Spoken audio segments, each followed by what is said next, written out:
ہمارے پنجابی میں ایک مثل مشہور ہے، ماں بنی ساس انو ڈین والا چاس، یعنی ساس جو ہے وہ بہو کے ساتھ اچھا سلوک کرے، بڑی مشکل بات ہے۔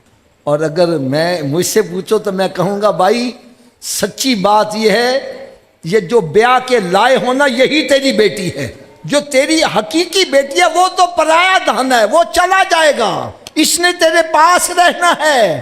اگر اس کے ساتھ اچھا سلوک کرے گی، اگر آج اس کے عیبوں پر تو پردہ ڈالے گی، بڑھاپے میں یہ تیرے عیبوں پر پردہ ڈالے گی۔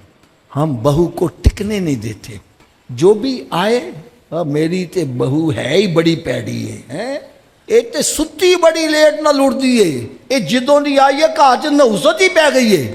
مجھے ایک بات بڑی پیاری لگی، علامہ شاہ احمد نورانی صاحب رحمت اللہ، ہمارے بہت بڑے سیاسی لیڈر بھی تھے اور مذہبی رہنما بھی تھے، ان کی شادی ہوئی تھی مدینہ منورہ۔ تو مولانا فضل الرحمان رحمت اللہ تعالی علیہ یہ آپ کے سسر تھے، جب کوئی پاکستان سے جاتا تو پھر پوچھتے میرے نورانی میاں کا کیا حال ہے۔ تو ایک مرتبہ کوئی ایسا بندہ بھی آ گیا جو نورانی میاں سے محبت نہیں کرنے والا تھا، اس نے بتلانا او جی وہ تو آج کا سیاست میں پڑ گئے تو یہ بھی کر رہے ہیں وہ بھی کر رہے ہیں۔ آپ تھوڑی دیر سن کے کہنے کہ یار وہ نماز بھی پڑھتا ہے کہ نہیں پڑھتا؟ کہنے کہ ہاں جی نماز سے پڑھنا، کہنے اے تے تو دسیا ہی نہیں گا۔ ہم اے بھی بتلاتے ہیں یار بہو میں 90 ہے، میں کو 10 اچھائیاں بھی ہوگی، وہ اچھائی بیان کی ہے کبھی؟ ہم اچھائی بیان نہیں کرتے۔ یار اگر ساس بہو کو اپنی بیٹی سمجھے پھر ہوگا کیا؟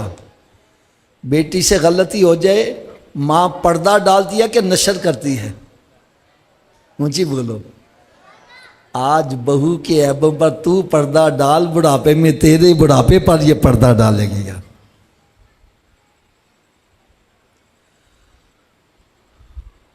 اور بہو کو بھی چاہیے کہ اپنی ساس کو اپنی ماں سمجھے۔ کیا سمجھے؟ ابھی گل بڑی مشکل کہہ دیتی ہے، ماں سمجھے۔ ماں سمجھے کہ پھر ہوگا کیا؟ اگر ماں اپنی بیٹی کو ایک تھپڑ مار دے یا گالی نکالے تو بیٹی باہر نکل کے شور مچائے گی یا صبر کرے گی؟ تو اگر ساس نے کچھ کہہ دیا ہے تو میکے جا کے شور نہ مچا، صبر کر، ایک دن یہی گھر تجھے جنت کا گہوارہ نظر آئے گا۔ اور ایک بات بڑی زبردست کہنے لگا ہوں، بڑی زبردست کہنے لگا ہوں، جب شادی ہو جائے، کیا ہو جائے؟ تقریباً سال دونوں طرف سے صبر کرنا چاہیے، دونوں طرف سے صبر کرنا چاہیے۔ صبر کیوں کریں؟ سنو ذرا، حضرت صاحب آپ کے پاس 5 مرلے کا مکان ہو، میں آپ کو ڈیفیس میں 2 کنال کی کوٹھی دے دوں، آپ وہاں جا کے فوری طور پر ایڈجسٹ ہو جاؤ گے؟ آپ کہو گے حافظ صاحب میرے کو کیڑا ویر لیتا جے، کس ویرانے میں مجھے پھینک دیا، نہ کھانے کے لیے ملے، نہ پینے کے لیے، نہ کوئی کنوینس ملے۔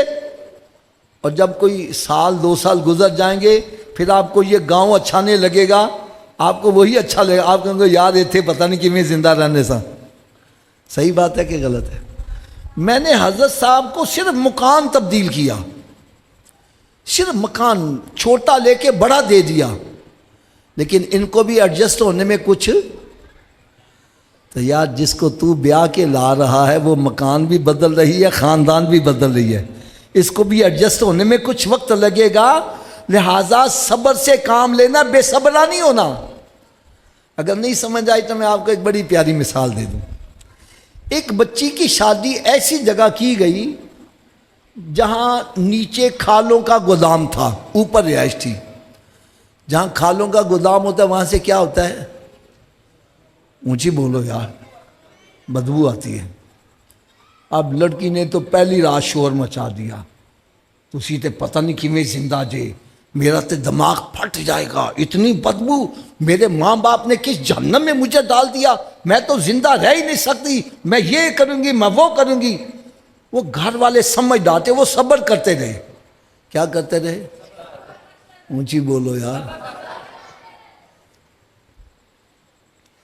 جب کوئی 5-6 مہینے گزر گئے نا تو وہی لڑکی کہتی ہے دیکھو میرا کمال، میں جدوں دی تاڈے گھر آئی ہوں تاڈی بو ختم ہو گئی ہے. ہم نے کہا بو ختم نہیں، بو تیری مر گئی ہے. اس کی بو مر جائے گی تو اس کو وہی گھر جنت کا گہوارہ نظر آئے گا.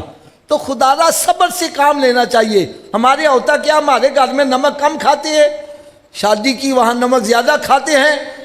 بچی نے فوری فون چک کے کہا ایتھے تو نمک بڑی تیز کھاندے نے، ابھی بیاہ بھی بازو چڑھا گیا ہیں، تسی ساڈی بیٹی نو بلڈ پریشر ہائی کر کے مارو گے. گھر نہیں بسے، گھر نہیں بسے. صبر کرنا ہے، اس کو ایڈجسٹ ہونے دو. اور یہ بھی میں بتلا دوں، اسلام ون وے ٹریفک نہیں چلاتا. یہ نہیں کہتا کہ مرد ہی حقوق کا خیال کرے عورت کچھ بھی نہ کرے، نہیں. میں حضرت صاحب پہلے ابتدا میں یہ ذہن رکھتا تھا کہ اولاد کے لیے ماں باپ کا مقام سب سے افضل ہے.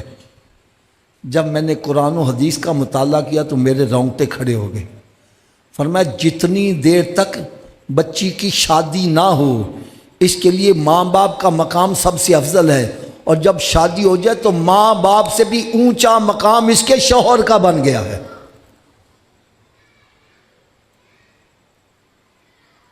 میرے آقا صلی اللہ علیہ وسلم نے ارشاد فرمایا اگر میں اپنی شریعت میں غیر خدا کے لیے سجدہ تعظیمی جائز قرار دیتا تو عورت سے کہتا اپنے شوہر کو سجدہ کرے. فرمایا عورت اپنے مرد کی اجازت کے بغیر، شوہر کی اجازت میں نفلی روزہ نہیں رکھ سکتی. عورت اپنے مرد کی اجازت کے بغیر گھر سے باہر قدم نہیں نکال سکتی. آج ہوتا کہ ذرا سی گڑبڑ کے باپ آ جائے چل تو میرے نال، اٹھ کے چل پڑتی ہے، گھر کیسے بس جائے. اگر یہی کہے نہیں جتنی دیر میرا شوہر اجازت نہیں دے گا میں گھر سے باہر قدم نہیں، دیکھو گھر آباد ہوتا ہے کہ نہیں ہوتا. یار یہاں تک لکھا ہے اگر مرد کے بدن پر پیپ پڑ جائے تو عورت زبان سے چاٹ کر صاف کرے تب بھی مرد کا حق ادا نہیں کر سکتی.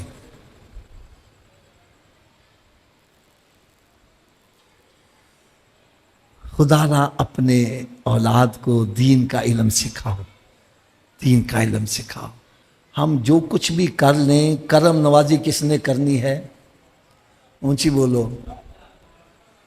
اور کرم نوازی کیسے ہوگی؟ میرے آقا صلی اللہ علیہ وسلم نے ارشاد فرمایا اپنے گھروں کو قبرستان مت بناؤ، اپنے گھروں کو ویران مت کرو. ارے گھر بندوں سے آباد نہیں ہوتے، گھر تلاوت کلام پاک سے آباد ہوتے ہیں. اپنے گھروں میں قرآن پاک کی تلاوت کا معمول بناؤ، نماز کی پابندی کرو، رب تعالیٰ کی بارگاہ میں جھک جاؤ، دلوں کو میلنے والا وہی ہے.